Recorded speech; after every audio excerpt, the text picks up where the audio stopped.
After 17 years of marriage, he suddenly said he was done and wanted a divorce. I signed quietly and walked away. Months later, he threw a big party to announce his engagement to his secretary at the same beach we once loved.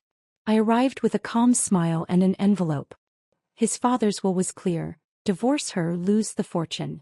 The silence broke with his fiancée's scream.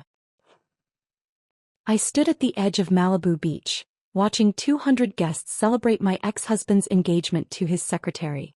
The same stretch of sand where Austin and I had exchanged vows 17 years ago now hosted his new beginning with Olivia Chin.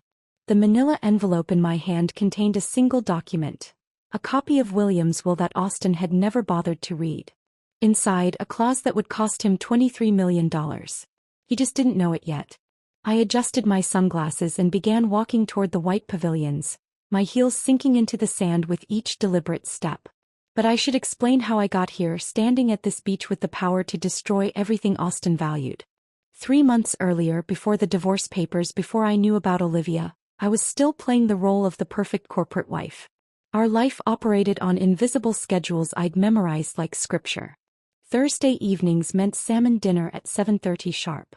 Austin would walk through the door at 7:15, giving himself exactly enough time to change out of his suit and scan his emails before sitting down at the table.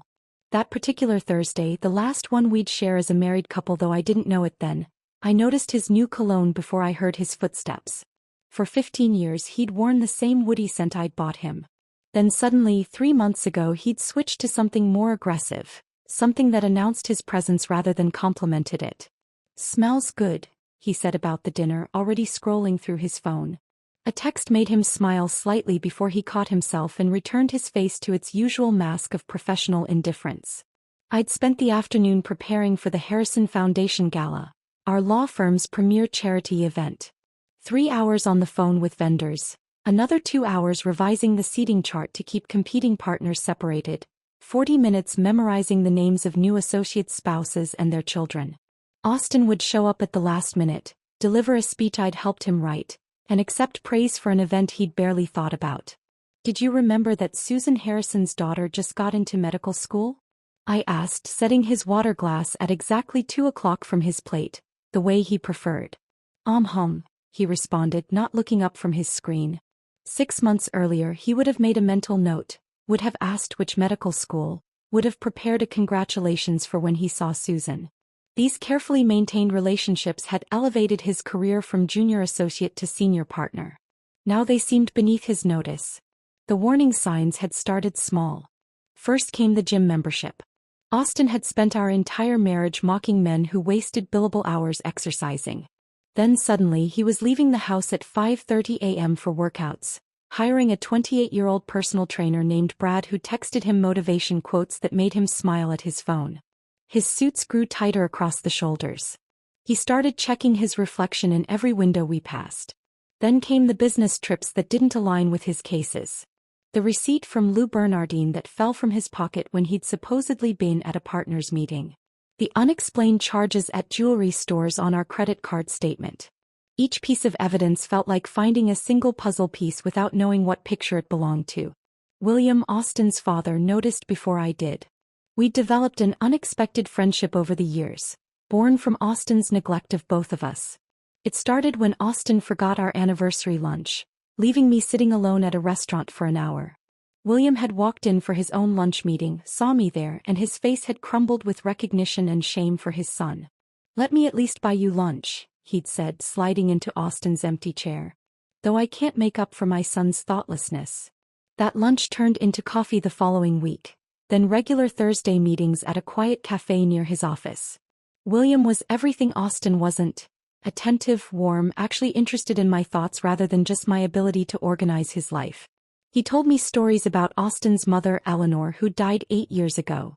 How she'd also spent decades managing the invisible labor of being married to an ambitious man. How he'd realized too late what she'd sacrificed for his success. "Eleanor would have loved you," William told me one Thursday 3 weeks before Austin asked for the divorce. "She would have seen what I see, a woman giving everything to a man who doesn't deserve it." I'd laughed it off then, uncomfortable with the implied criticism of Austin. Marriage is about compromise, I'd said, the words tasting false even as I spoke them.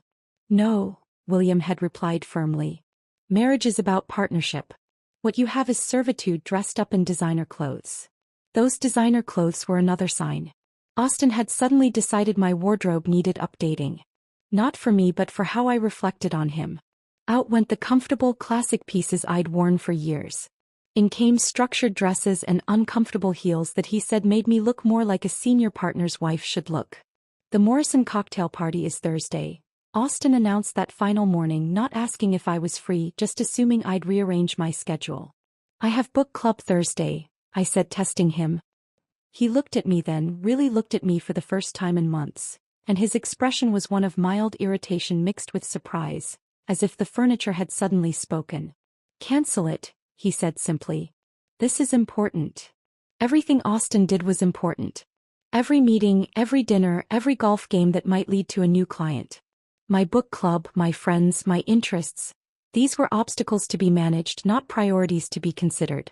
Standing here now at his engagement party, watching him laugh with his senior partners, his hand possessively on Olivia's waist, I realized those 17 years hadn't been a marriage.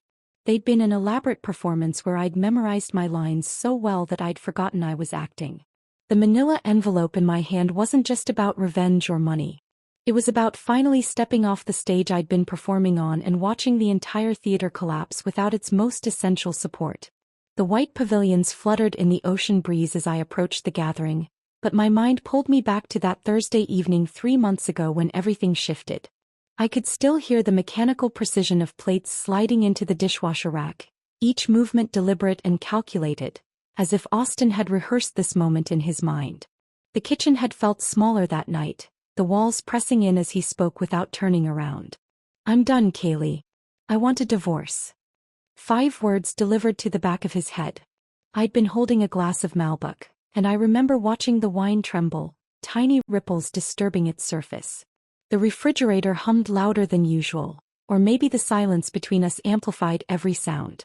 There was a water stain on the ceiling I'd never noticed before, shaped like a question mark, and I focused on it while my marriage dissolved in the space between the dishwasher and the kitchen island. That's it. My voice had come out steady, which seemed to surprise both of us. 17 years and you're done? Austin finally turned then, wiping his hands on the dish towel with the same methodical care he applied to everything. His expression was closed off, professional, the face he wore for difficult client meetings. We both know this hasn't been working, he said, folding the towel into a perfect square. It's better to be honest about it. The conversation lasted exactly 12 minutes. I know because I watched the microwave clock the entire time, green numbers marking the systematic destruction of everything we'd built. Austin outlined his plan with the efficiency of a corporate merger.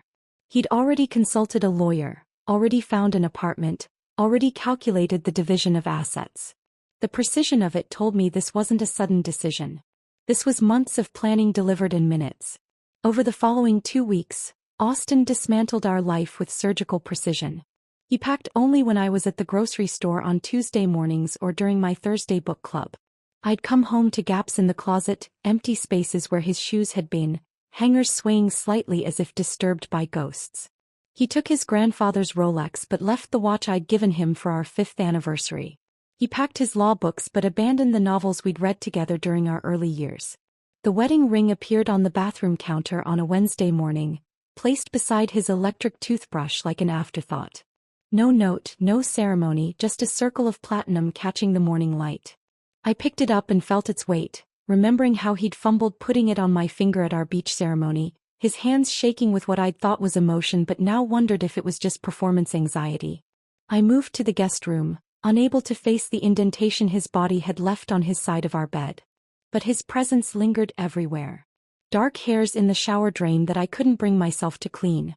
The smell of his aftershave clinging to the bathroom towels. The coffee mug he'd used that final morning still sitting in the sink because washing it felt like erasing him completely. Our neighbor, Janet, pretended not to notice when Austin's BMW stopped appearing in the driveway. She'd wave at me while walking her terrier, her smile tight with the discomfort of witnessed failure. The mailman started leaving packages on the doorstep without knocking, as if divorce might be contagious.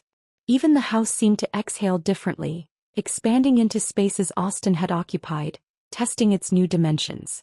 The divorce papers arrived on a Tuesday, exactly 2 weeks after Austin's announcement. The courier was young, maybe 25, and his discomfort was palpable as he asked for my signature. "Have a nice day," he mumbled, practically running back to his truck. I carried the envelope to Austin's former study, now just a room with empty bookshelves and a desk too large for the space. The papers were exactly what I'd expected. Clean division of assets. The house would be mine along with half our investments. Monthly maintenance payments that suggested guilt more than generosity. 23 pages reducing 17 years to line items and subclauses. My sister Sarah called while I was reviewing page 12. "Fight him," she said without preamble. "Get a lawyer. Take him for everything." "He's being fair," I replied, running my finger along the terms. "Fair? He's leaving you for someone else, isn't he?" I hadn't told her about my suspicions about the receipts and the cologne and the gym membership. But Sarah had been through her own divorce 5 years ago and could smell infidelity through the phone. "Does it matter?" I asked, echoing Austin's own words. "Of course it matters. Don't just roll over, Kaylee." But I wasn't rolling over. Something in my gut told me to wait, to watch, to let Austin think he was controlling this narrative. I pulled out the Mont Blanc pen he'd given me for our 10th anniversary. A gift presented over dinner in Tuscany when he'd still looked at me like I mattered. The irony of signing divorce papers with his anniversary gift wasn't lost on me, but there was something poetic about it, like closing a circle. Each signature was deliberate. Kaylee Mitchell. Kaylee Mitchell. By the 15th signature the name started to feel foreign.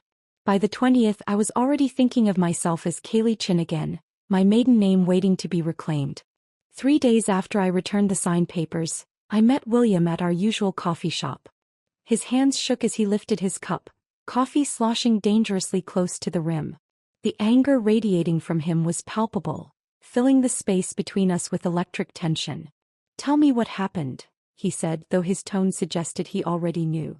I explained Austin's announcement, his methodical exit, the swift divorce proceedings.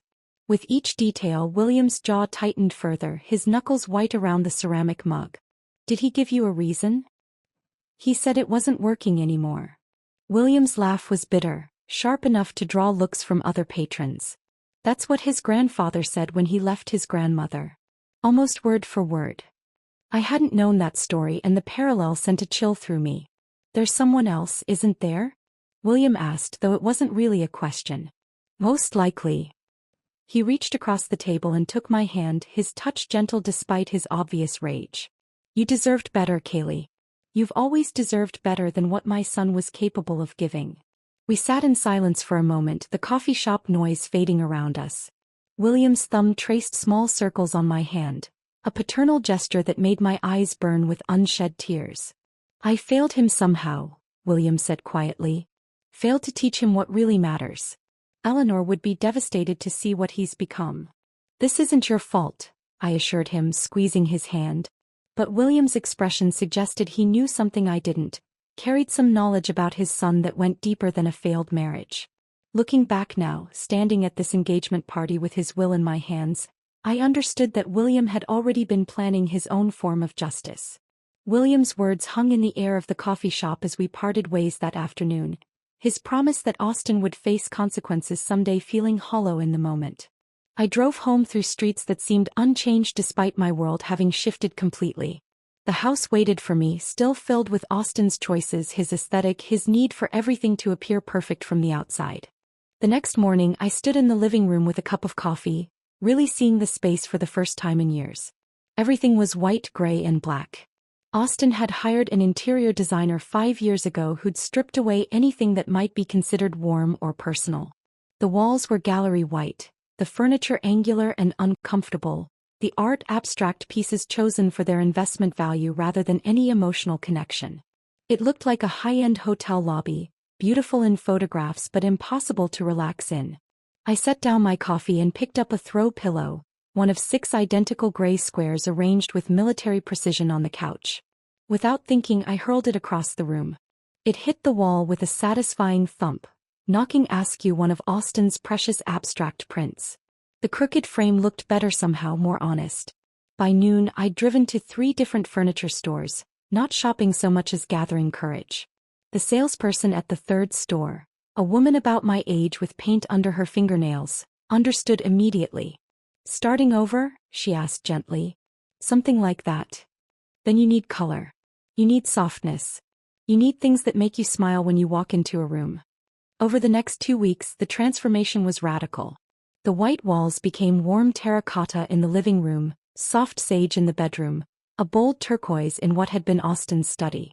I bought a overstuffed sectional in rich burgundy velvet that Austin would have despised, throw pillows in jewel tones, curtains that actually blocked light instead of just looking architectural. Plants appeared everywhere. Monstera, pothose, fiddle leaf figs, creating the controlled chaos of actual life. Janet from next door knocked one afternoon while I was hanging wind chimes on the porch. "Kaylee, I hardly recognized the place when I walked by," she said, peering through the doorway. "Hey, I led her inside, watching her expression shift from polite interest to genuine surprise. "It's so warm now," she breathed, running her hand along the new chenille throw draped over the couch. "I never wanted to say anything before, but your house always felt like a museum. Beautiful, but don't touch anything." "That was the point, I think," I admitted. Austin wanted to impress people, not welcome them. 2 months had passed in this renovation therapy when my phone buzzed with an Instagram notification on a Saturday morning. I almost ignored it. I'd been avoiding social media since the divorce, but the preview showed Olivia Chen's name. Curiosity won. The image stopped me cold. There was Austin, tanned and smiling, on the beach at Malibu. Our beach. The place where we'd exchanged vows 17 years ago, where we'd returned for anniversaries until he'd become too busy. Olivia's left hand rested on his chest, displaying a diamond ring that caught the sunset light. The caption read, "He proposed at sunset. Can't wait to celebrate with everyone at our engagement party this weekend. Same perfect spot where love found us." My coffee mug slipped, catching the edge of the counter before I studied it. The comments were already flooding in. Heart emojis, congratulations, colleagues from Austin's firm celebrating the happy news. The timestamp showed the photo was posted an hour ago, but when had the actual proposal happened? I did the math quickly. We'd been divorced for exactly 10 weeks. Which meant Austin had been planning this new future while still sleeping beside me. I scrolled through Olivia's profile with the focus of a detective. There, 3 months ago, a photo from San Francisco. "Conference life," she'd captioned it, but I remembered that weekend. Austin had gone to San Francisco for depositions, had called me from his hotel to say goodnight. In the corner of Olivia's photo, I could see a man's watch on the nightstand. Austin's Rolex. For months ago, a picture of her at a restaurant I recognized, La Bernardine, the receipt I'd found in Austin's pocket. She'd photographed her dessert, but in the reflection of a spoon, I could make out Austin's profile. 5 months ago, wearing a necklace I'd never seen before, one that matched charges on our credit card statement I'd questioned. Austin had claimed it was a client gift he'd forgotten to expense. The pattern was clear. While I'd been managing his life, planning his dinners, maintaining his image, he'd been building a completely different existence with a woman half his age. But it was the ring that made me grab my phone and dial a number I hadn't used in years. "Aunt Helen," I said when Austin's mother's sister answered. "It's Kaylee. I need to ask you something about Eleanor's jewelry collection." Helen had never liked Austin, had been vocal about it at family gatherings until Austin stopped inviting her. "What about it, dear?" she asked, her voice warm despite the years of distance. "The emerald-cut diamond ring with the Art Deco setting. Austin said it was lost when you moved Eleanor's things." There was a long pause. "Lost? That ring has been in the family for 90 years. Eleanor specifically wanted it saved for." She stopped. "Why are you asking?" I texted her the photo of Olivia's hand. The silence stretched so long I thought we'd been disconnected. "That's it," Helen said, her voice shaking with anger. "That's Eleanor's mother's ring. Austin told me he was having it reset for your anniversary. That was 8 months ago. 8 months. Before the gym membership, before the new cologne, before any signs I'd noticed. He'd been planning his exit while I was still believing in our future. I was sitting in my newly colorful living room, still processing this timeline of deception, when the doorbell rang at 7 that evening. Through the peephole, I saw William standing on my porch, his face drawn and serious, holding what looked like documents against his chest. "I'm sorry to come by so late," he said when I opened the door. But there's something you need to know. He paused in the entryway, his eyes taking in the transformation. The white walls were gone, replaced with warm earth tones. The uncomfortable modern furniture had given way to pieces that invited you to sit, to stay, to actually live in the space.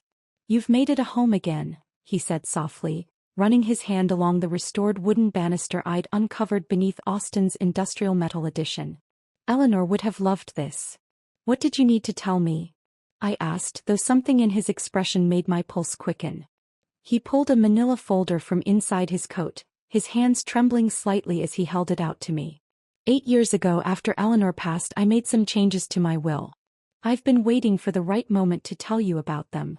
William's expression held something deeper than just anger about the divorce, a weight that made the air between us feel charged with unspoken knowledge.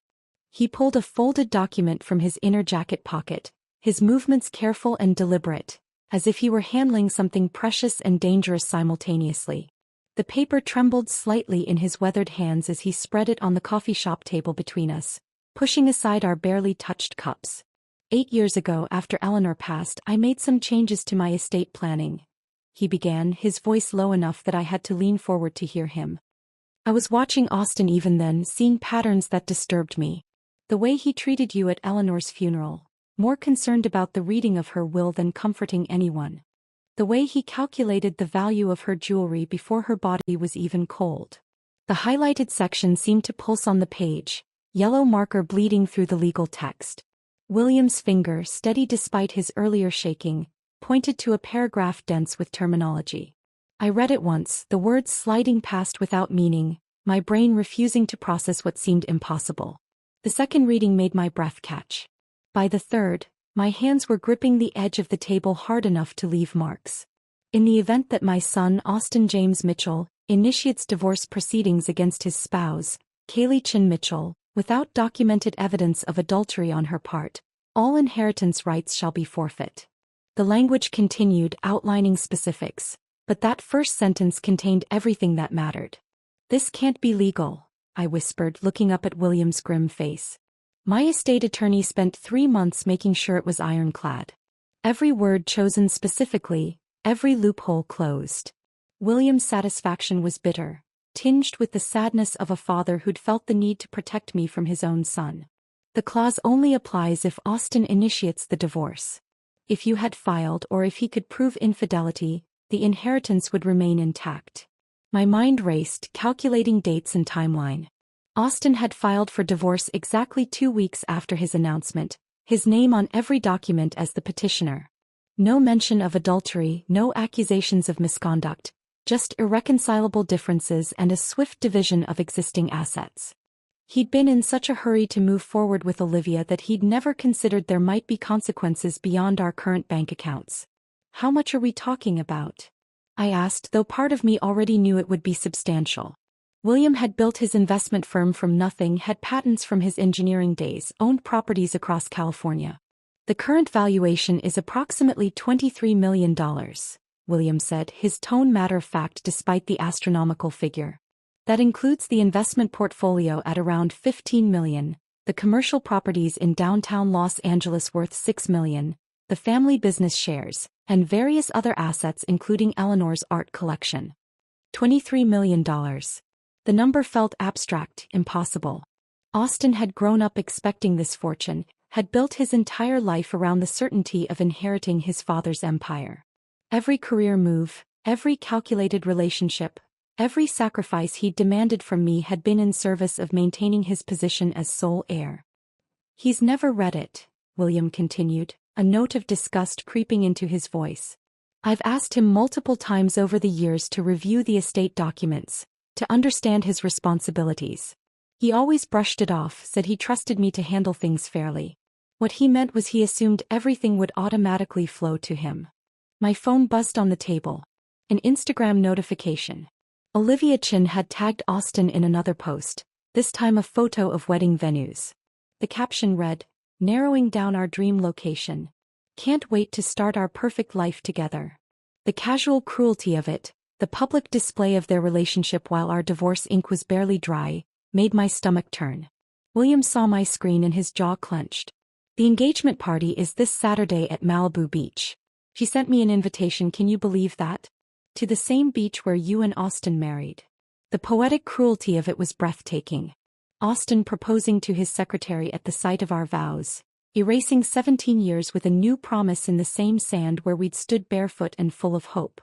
But now, with this document between us, the location took on new meaning. It would be the place where Austin's carefully constructed future would collapse. I should be there, I said slowly, the plan forming even as I spoke. To deliver this information. William's eyes gleamed with something between pride and vengeance. I was hoping you'd say that. I could do it myself, but coming from you with all those witnesses present, the impact would be devastating.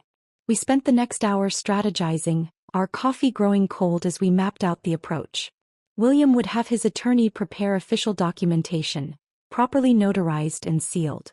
I would arrive during the party, not before when I might be turned away, not after when the moment would be lost. William offered to accompany me, to stand beside me as I delivered the news, but I declined. This is something I need to do alone, I explained, and he understood. This wasn't about requiring support or protection. This was about standing on my own feet and watching Austin realize that the docile wife he'd discarded held the power to dismantle everything. That evening I stood before my closet, selecting each piece of my outfit with military precision. The white sundress that moved like water, suggesting grace rather than grief. Austin had always preferred me in dark colors, professional blacks and grays that wouldn't draw attention from him. The flowing white fabric would make me impossible to ignore. My mother's gold jewelry came out of storage, pieces Austin had deemed too ethnic, too traditional for his corporate world.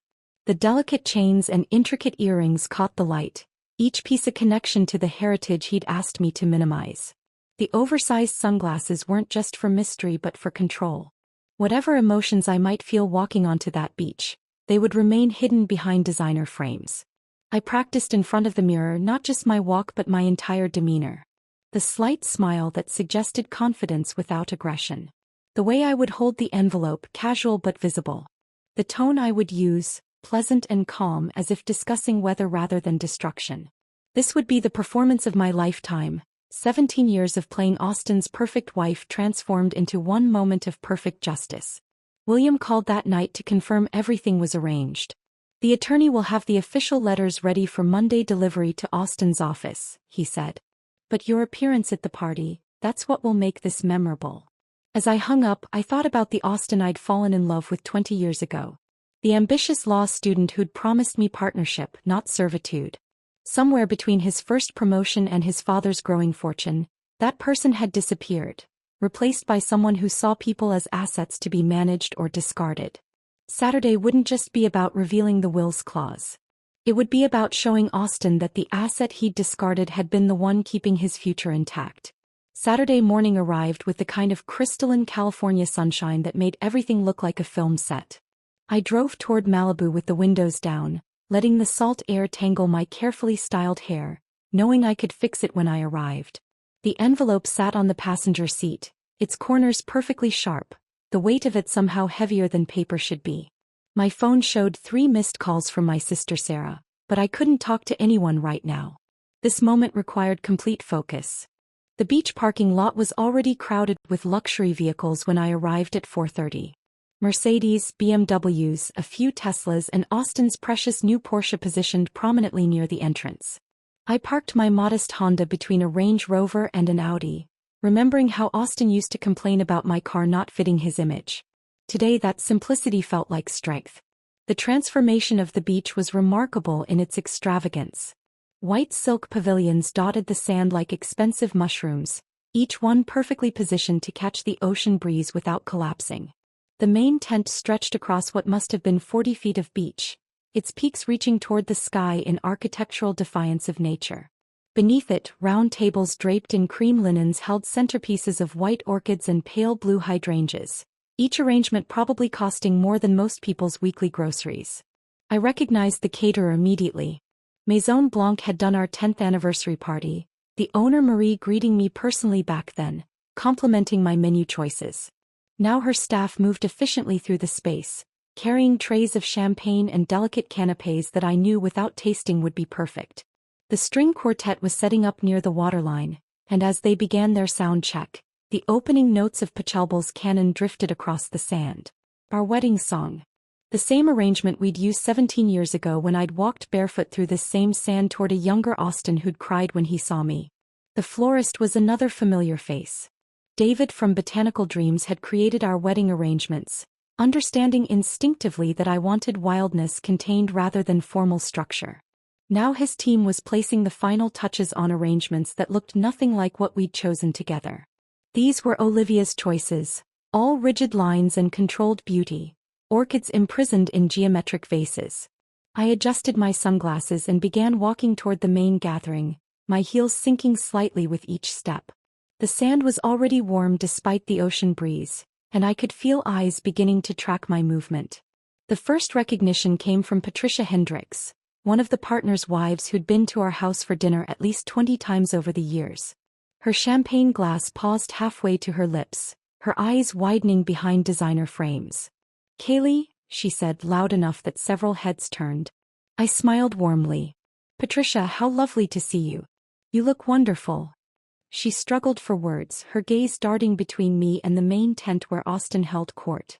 Behind her, I caught sight of Robert and James, two junior partners from Austin's firm who'd spent countless Sunday afternoons watching football in our living room. They exchanged glances, and Robert actually took a step backward as if my presence might be contagious. The ripple effect began immediately. Conversations halted mid-sentence, champagne flutes lowered, heads turned to track my progress across the sand. I recognized so many faces from 17 years of carefully cultivated relationships. There was Dr. Morrison from the country club, whose affair with his dental hygienist I'd never mentioned to anyone. Sandra Phillips from the charity board who'd cried in my kitchen after her son's drug arrest, trusting me to keep her secret. Marcus Chin from Austin's firm, who'd once drunkenly confessed his gambling debts at our Christmas party.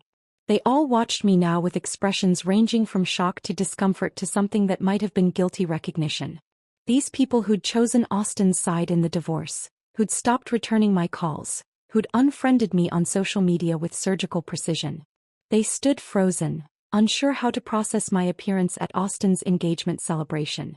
I continued walking, my path steady and deliberate. Near the main tent, I spotted the core group. Austin stood at the center, his back to me, gesturing as he told what was undoubtedly a story about his latest courtroom victory. Olivia hung on his arm, her laugh tinkling across the space like broken glass. She wore a white designer dress that probably cost more than most people's monthly rent, the fabric clinging in ways that suggested architecture rather than clothing. Her dark hair was pulled into an elegant chignon, diamonds glittering at her throat and ears. It was Olivia who saw me first. Her practiced smile, the one she'd perfected in countless Instagram photos, froze into something resembling a mask. The champagne glass in her free hand trembled slightly, sending ripples through the golden liquid. She tugged at Austin's sleeve, her manicured nails digging into his jacket. "Austin," she whispered, but her voice carried in the sudden quiet that had descended around their group. He turned with the measured control of someone used to managing juries, his expression shifting through a calculated sequence of emotions. Surprise first, quickly suppressed. Then annoyance, smoothed into professional neutrality. Finally, a forced smile that didn't reach his eyes, the kind he used for difficult clients. "Kaylee," he said, his voice carrying intentionally, making sure everyone heard him acknowledge me first. "This is unexpected." Behind him, I noticed David Chin, Austin's managing partner, and the puzzle pieces suddenly clicked into place. David's features, the shape of his eyes, the set of his jaw, the family resemblance to Olivia was unmistakable now that I was looking for it. David Chin wasn't just Austin's boss, he was Olivia's uncle. The rapid promotion Austin had received, Olivia's position as his secretary despite her limited experience, the favorable treatment Austin had been receiving at the firm, it all made sense now. David stepped forward slightly, positioning himself protectively near Olivia.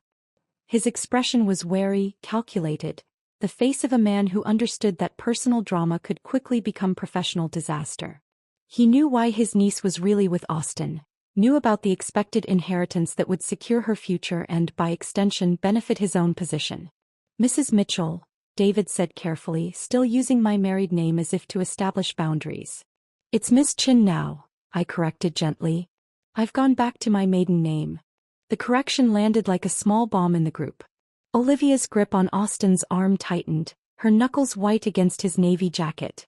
Around us, the party continued in muted tones, guests pretending to converse while obviously straining to hear every word of our exchange. The string quartet had stopped their warm-up, uncertain whether to begin playing or wait. The servers had slowed their circulation, hovering at the edges of the scene with forgotten trays. 200 guests, all connected to Austin's professional world, all watching to see how he would handle this unexpected arrival of his discarded past at his gleaming future celebration. The beach that had witnessed our beginning would now witness something else entirely, though they didn't know it yet. The silence stretched between us, taut as a wire, while 200 guests held their collective breath. Austin's jaw worked silently, and I could see him calculating his next move with the same precision he used in court. He stepped toward me, his hand reaching out as if to guide me by the elbow, a gesture he'd perfected over years of steering me through social situations. "Perhaps we could discuss this somewhere more private," he said, his voice pitched loud enough to suggest reasonableness to our audience while attempting to maintain control. I remained perfectly still, letting his hand hover in the air between us until he was forced to lower it. The envelope in my hand felt warm against my palm, as if the documents inside were alive with their own energy. "Oh, I won't take much of your time," I said, my voice pleasant and clear, carrying across the beach with the same projection I'd learned hosting his corporate events. "I just wanted to deliver something in person." It seemed appropriate given the setting. Austin's eyes narrowed slightly, but his professional smile remained fixed. Behind him, David Chin shifted his weight, his business instincts clearly warning him that something significant was about to unfold. Olivia's grip on Austin's arm had become almost desperate, her knuckles white against his navy jacket, her breathing shallow and quick. "What is this about, Kaylee?" Austin asked, attempting to inject authority into his tone. I pulled the document from the envelope with deliberate care, the official seal catching the late afternoon sunlight. "It's about your father's will, Austin. Specifically the moral clause he added 8 years ago." The words landed like stones dropped into still water, ripples of shock spreading through the assembled crowd. Several phones appeared in hands, held at angles that suggested recording rather than checking messages. Austin's colleague Marcus actually stepped closer, his expression shifting from discomfort to intense interest. "What are you talking about?" Austin's voice had lost its measured control, rising slightly in pitch. "The clause is quite specific," I continued, holding the document where he could see it but not quite reach it. "If you initiated divorce proceedings against me without documented proof of infidelity on my part, you forfeit your entire inheritance. Everything transfers to your mother's cancer research foundation." The blood drained from Austin's face so quickly that for a moment I thought he might faint. His mouth opened, then closed, no sound emerging. Behind him, I heard Patricia Hendricks gasp, her champagne glass slipping from her fingers to land soundlessly in the sand. "That's not possible," Austin managed, his voice barely above a whisper. "Your father's attorney confirmed it's completely binding," I said, maintaining my calm tone despite the adrenaline coursing through my veins. $23 million, Austin. The investment portfolio, the commercial properties, the business shares. All of it. David Chin stepped forward, his business mind clearly racing through the implications. A senior partner without his expected inheritance was a very different asset to the firm. His movement seemed to break Olivia from her frozen state. She lunged forward, snatching the document from my hand with such force that one of her acrylic nails caught and tore. Her eyes moved frantically across the page, her lips moving silently as she read. The designer dress that had looked so elegant moments before now seemed to constrict her breathing, her chest rising and falling rapidly as she processed the legal language. "This is fake," she said, her voice high and desperate. "This has to be fake. Tell them it's fake, Austin." But Austin stood frozen, his legal mind undoubtedly recognizing the authentic formatting, the official seals, the language that matched his father's attorney's style. His silence was more damning than any confession could have been. Olivia's eyes darted between the document and Austin's ashen face, searching for denial that wouldn't come. She stumbled backward, her designer heel catching in the sand and snapping with an audible crack.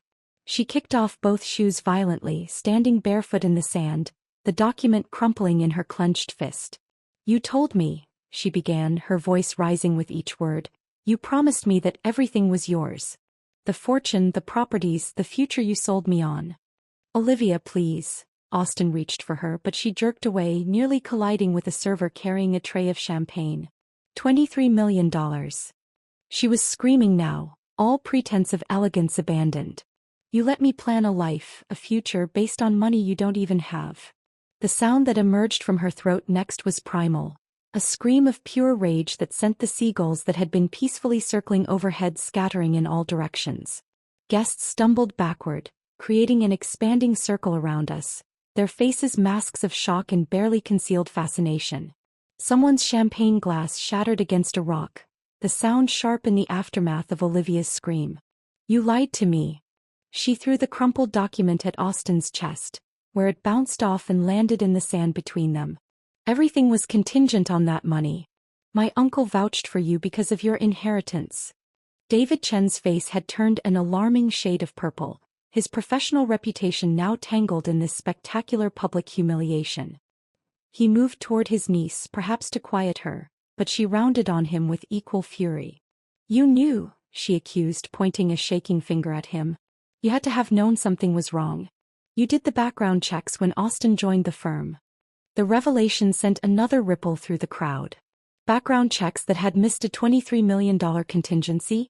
The other partners from Austin's firm exchanged meaningful glances, their faith in David's judgment visibly crumbling. Austin finally found his voice, reaching for Olivia again. "We can talk about this. There might be ways to contest." "Contest?" Olivia laughed, but the sound was hollow, bitter. "With what money? You just became worthless to me, to the firm, to everyone here." She grabbed her purse from a nearby table, knocking over a centerpiece in the process. Water and orchids spilled across the white linen, creating a spreading stain that looked like surrender. The string quartet had long since stopped playing, their instruments held uselessly as they watched the drama unfold. The caterers stood frozen with their trays, unsure whether to continue service or retreat entirely. "The notification from William's attorney will arrive at your office Monday morning," I said into the chaos, my voice cutting through the murmurs and gasps. "I thought you deserved to hear it first, considering the circumstances." Austin turned to me then, his eyes holding a mix of rage and something that might have been grudging respect. He'd been outmaneuvered not by aggressive tactics or legal warfare, but by his own arrogance and assumptions. The paradise he'd built with Olivia, on this beach that held our history, had crumbled in less than 5 minutes. Around us, the perfect engagement party continued its collapse. Olivia was stumbling toward the parking lot, her uncle hurrying after her, their raised voices carrying back on the ocean breeze. Guests were already pulling out phones, not even pretending to be discreet as they texted and called, spreading the news through Los Angeles's legal community like wildfire.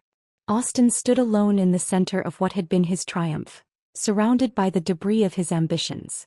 I turned from Austin's frozen figure and began my walk back across the sand, each step deliberate and measured. The white sundress moved around my legs with the ocean breeze, and I could feel the weight of 200 pairs of eyes following my progress. My heels sank deeply into the sand with each step, leaving perfect impressions that the incoming tide would soon erase. But for now they marked my path away from 17 years of marriage and toward something I couldn't yet name. The crowd parted as I approached, creating a corridor through their expensive clothes and shocked faces. Patricia Hendricks reached out as if to touch my arm, then thought better of it, her hand dropping to clutch her pearls instead. Robert from Austin's firm actually nodded at me, a gesture somewhere between respect and acknowledgement, as if he'd just witnessed a masterful closing argument in court. Sandra Phillips mouthed what might have been "good for you," though no sound emerged. Behind me the chaos continued to unfold. I could hear Olivia's voice carrying on the wind, sharp bursts of anger mixed with what sounded like sobbing. Austin's voice rose occasionally, trying to restore order, to manage the situation the way he managed everything else in his life. But some things couldn't be managed, controlled, or negotiated away.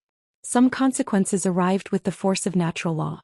Marcus Chin stepped directly into my path, his expression unreadable. For a moment I thought he might say something, might try to defend Austin or condemn me for my timing. Instead he moved aside with something approaching a bow, a gesture of recognition for what I'd just accomplished. As I passed, I heard him murmur to his wife, "Austin should have read the will. First rule of law, always read the documents." The sand gave way to pavement as I reached the parking lot, and the solid ground beneath my feet felt like crossing from one world into another. The sounds of the party, the murmuring voices, the distant crash of waves, someone's nervous laughter, began to fade. I could see my Honda ahead, modest and reliable among the luxury vehicles, waiting exactly where I'd left it. My phone buzzed in my purse as I reached the car. I pulled it out to find a message from William, time-stamped just minutes ago. He must have been watching the clock, knowing approximately when I'd deliver the news. The message was characteristically brief. "I trust the delivery went smoothly. Dinner Thursday? My treat as always." The normalcy of it, the casual assumption that our regular dinner would continue despite the bomb I'd just detonated in his son's life, made me smile for the first time that day. Not a practiced smile or a strategic one, but something genuine. I typed back quickly, "Wouldn't miss it. Your son now knows what he lost." My hands were perfectly steady as I unlocked the car and slid behind the wheel. No trembling, no delayed shock, no sudden rush of regret or doubt. The strange calm that had carried me through the confrontation remained solid as bedrock. This wasn't the shaky equilibrium of suppressed emotion, but something deeper, more fundamental. The peace that comes from finally, fully standing in your own truth. I started the engine and pulled out of the parking space, taking one last look at the beach in my rearview mirror. The white pavilions that had looked so elegant an hour ago now seemed like monuments to Austin's hubris, temporary structures that would be dismantled by morning, leaving no trace they'd ever existed. The ocean continued its eternal rhythm, unconcerned with the human drama playing out on its shores. This same stretch of sand had witnessed our wedding 17 years ago, when I'd walked barefoot through the surf in a simple white dress, believing in forever. The coastal road curved away from the beach, and I followed it past familiar landmarks that felt like mile markers of our relationship. There was Ocean View Restaurant where Austin had proposed, down on one knee with a ring he'd chosen without consulting me, so certain I'd say yes that he'd already made reservations for our engagement party. The Seafoam Inn where we'd spent our wedding night, where he'd carried me across the threshold with promises of partnership and equality that had evaporated like morning mist. Each location I passed felt like shedding another layer of the past, leaving it behind on this stretch of California coastline. The woman who'd driven to the beach an hour ago carrying an envelope and 17 years of accumulated hurt wasn't the same one driving away. That woman had been defined by her relationship to Austin, as wife, as support system, as the silent foundation of his success. This woman, the one gripping the steering wheel with steady hands, was just Kaylee Chen. No suffix required. The highway opened up before me and I pressed the accelerator, feeling the Honda respond eagerly. There was something profound in this moment that had nothing to do with Austin's financial destruction or Olivia's public humiliation. It wasn't about the money he'd lost or the consequences he'd face Monday morning when William's attorney made everything official. The truth was simpler and more complex simultaneously. Revenge, I realized, wasn't about actively destroying someone. It wasn't about planning their downfall or orchestrating their humiliation. True revenge was simply stepping back and allowing someone's own choices to play out without the safety net they'd taken for granted. Austin had built his new life on a foundation of assumptions. That his inheritance was guaranteed, that I would remain the quiet, accommodating ex-wife, that his father would never hold him accountable for his choices. He'd been wrong on all counts, but the wrongness wasn't my doing. I hadn't created the clause in William's will. I hadn't forced Austin to file for divorce. I hadn't made him chase after his secretary or lie about his secured fortune. All I'd done was deliver information he should have known, at a moment when that information would have maximum impact. The rest was simply consequence following cause, as natural and inevitable as waves following the pull of the moon. Traffic was light heading back toward the city, and I found myself thinking about the Thursday dinners with William that would continue, the redecorated house waiting for me, the painting classes I'd enrolled in for next month. Life would go on, fuller somehow for having shed the weight of Austin's expectations and demands. The future, which had seemed so uncertain when he'd announced his desire for divorce, now stretched ahead with possibility. My phone buzzed again with text messages from Sarah, from friends who'd already heard through the lightning-fast gossip network, from numbers I didn't recognize. I ignored them all. There would be time for conversations and explanations later. For now, I drove toward the sunset with the windows down, my hair whipping in the wind, the taste of salt and freedom on my lips. The sunset painted the sky in shades of orange and pink as I pulled into my driveway, the automatic response of checking my phone finally winning over my desire for continued silence. 43 messages waited, but I scrolled past most of them, stopping only at one from Marcus Chin, sent just 30 minutes after I'd left the beach. Austin trying damage control. Partners meeting called for Monday morning. David Chin recusing himself from all decisions regarding Austin's position. Thought you should know. Monday arrived with the kind of dramatic flair Austin would have appreciated in his old life. According to Patricia Hendricks, who called me that afternoon unable to contain herself, William's attorney had arrived at the law firm at precisely 9 a.m., requesting to see Austin in the presence of the senior partners. The envelope he delivered contained not just notification of the inheritance forfeiture, but copies of all relevant documentation, authenticated and notarized, leaving no room for interpretation or hope. Austin just sat there, Patricia reported, her voice hushed with the thrill of witnessed downfall. He didn't say a word for 5 full minutes. Then he asked to be excused and left the building. Security had to box up his office because he never came back.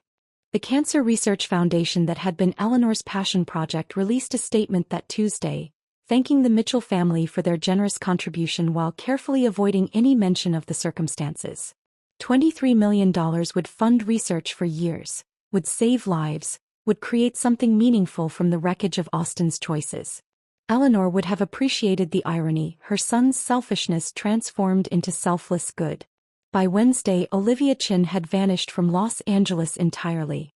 The movers arrived at Austin's apartment while he was meeting with attorneys, packing her belongings with the efficiency of people paid to not ask questions.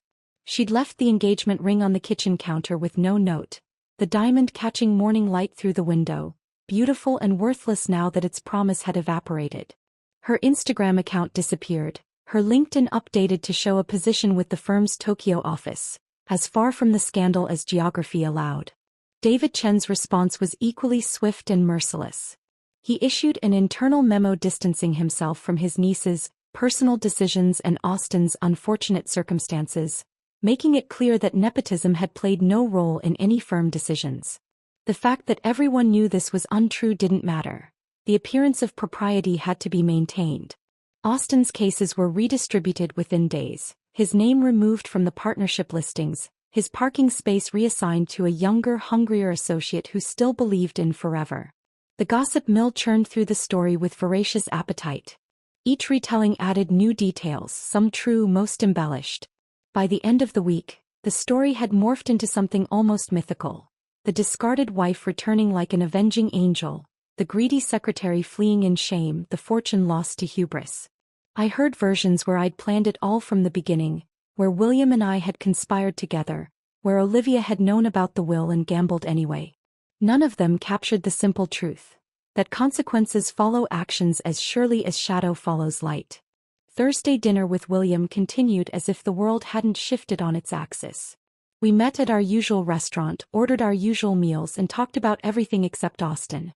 William had aged years and days, the weight of watching his son's destruction evident in new lines around his eyes, but there was also something like peace in his expression. The foundation called today, he mentioned over dessert. They want to name a research wing after Eleanor. She would have loved that, I replied and meant it. 6 months later, on an ordinary Tuesday morning, I ran into Austin at a coffee shop near my art class. I almost didn't recognize him at first. The expensive suits had been replaced with khakis and a simple button-down, the kind you could buy at any department store. His Porsche was nowhere to be seen.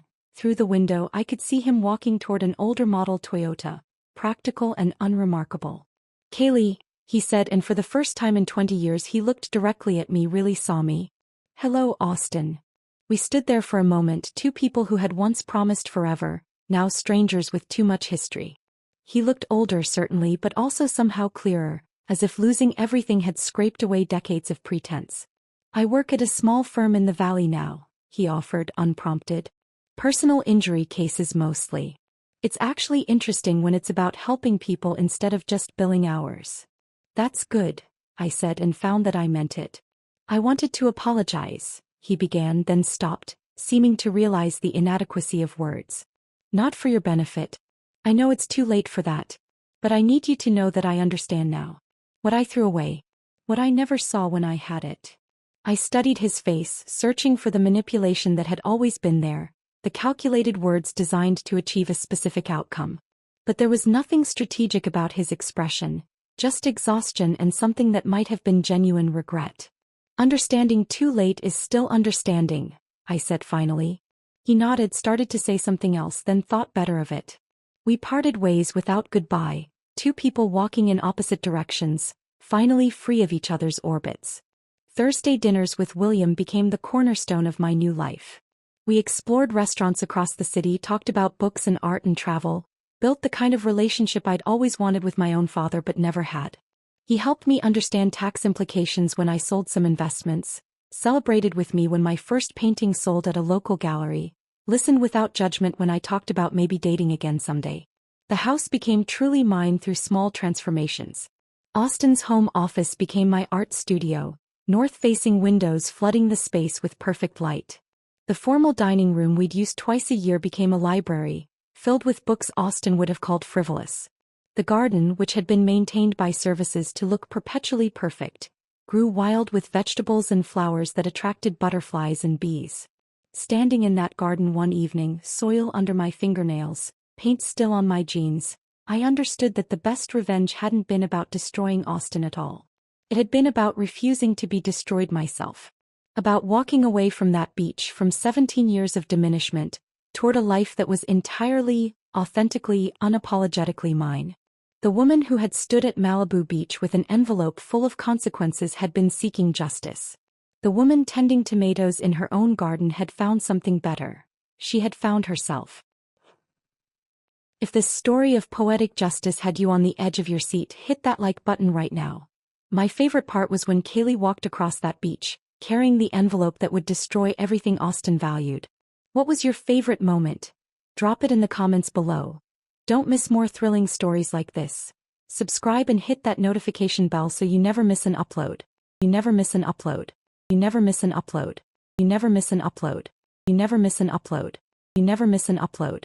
You never miss